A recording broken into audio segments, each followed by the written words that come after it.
President Trump blasted Senate Minority Leader Chuck Schumer and told him to go to hell as a fight over confirming executive branch political nominees boiled over and dozens of potential appointees were left in limbo.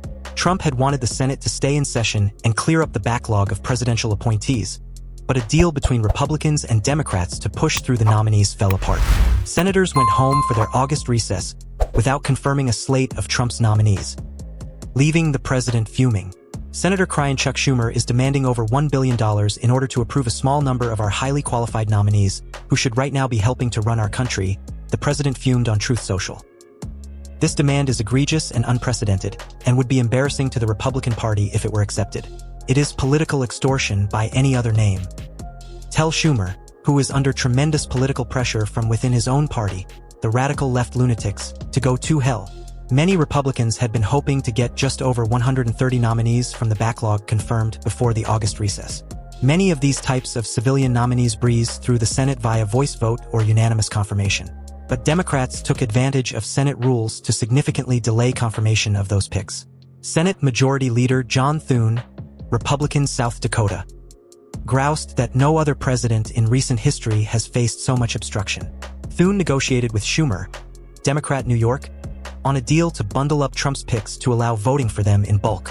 In one iteration of the deal, the Senate would have voted on a batch of the picks before breaking for recess, and then another chunk when the upper chamber reconvenes.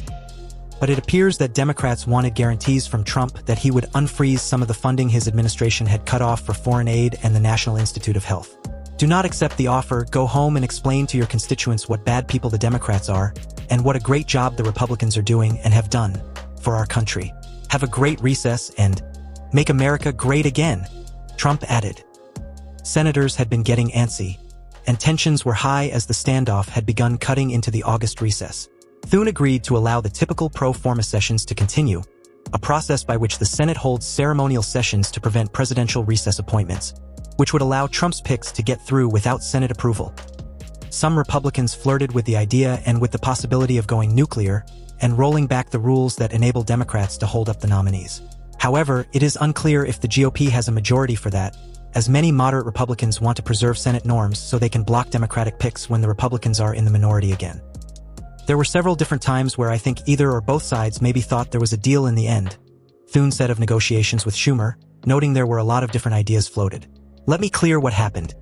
Donald Trump attempted to steamroll the Senate to put in place his historically unqualified nominees. But Senate Democrats wouldn't let him, Schumer said on X. Donald Trump style. Posture, cajole, stamp your feet. And then give up.